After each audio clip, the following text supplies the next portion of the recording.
The Grimms Complete Fairy Tales.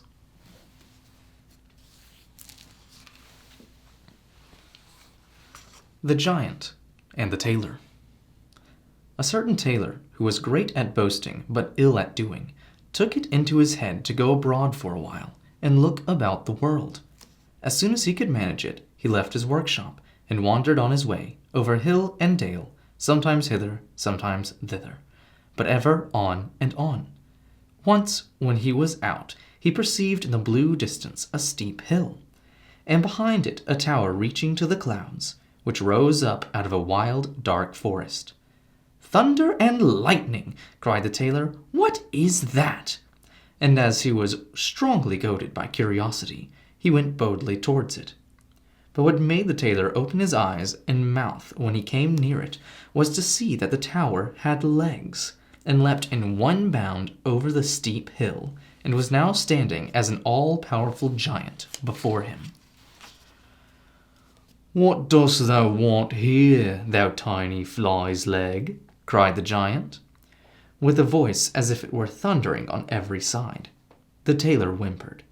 "I want just to look about and see if I can earn a bit of bread for myself in this forest." "If that is what thou art after," said the giant, "thou mayest have a place with me." "If it must be, why not? What wages shall I receive?" "Thou shalt hear what wages thou shalt have. Every year 365 days, and when it is leap year, one more into the bargain. Does that suit thee?" "All right," replied the tailor, and thought in his own mind, "A man must cut his coat according to his cloth. I will try to get away as fast as I can." On this, the giant said to him, "Go, little ragamuffin, and fetch me a jug of water."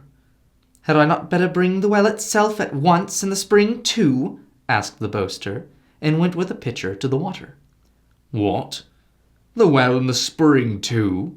growled the giant in his beard, for he was rather clownish and stupid, and began to be afraid. "That knave is not a fool. He has a wizard in his body. Be on thy guard, old Hans. This is no serving man for thee." When the tailor had brought the water, the giant bade him go into the forest, and cut a couple of blocks of wood, and bring them back. "Why not the whole forest at once, with one stroke? The whole forest, young and old, with all that is there, bough, rough, and smooth?" asked the little tailor, and went to cut the wood. "What? The whole forest, young and old, with all that is there, both rough and smooth? And the well and its spring too?" growled the credulous giant in his beard, and was still more terrified. "The knave can do much more than bake apples, and has a wizard in his body. Be on thy guard, old Hans. This is no serving man for thee." When the tailor had brought the wood, the giant commanded him to shoot 2 or 3 wild boars for supper. "Why not rather 1,000 at one shot, and bring them all here?" inquired the ostentatious tailor. "What?" cried the timid giant in terror. "Let well alone tonight, and lie down to rest." The giant was so terribly alarmed that he could not close an eye all night long for thinking what would be the best way to get rid of this accursed sorcerer of a servant. Time brings counsel. Next morning the giant and the tailor went to a marsh, round which stood a number of willow trees. Then said the giant, "Hark thee, tailor, seat thyself on one of the willow branches. I long of all things to see if thou art big enough to bend it down." All at once the tailor was sitting on it, holding his breath, and making himself so heavy that the bough bent down. When, however, he was compelled to draw breath, it hurried him, for unfortunately he had not put his goose in his pocket, so high into the air that he never was seen again, and this to the great delight of the giant. If the tailor has not fallen down again, he must be hovering about in the air.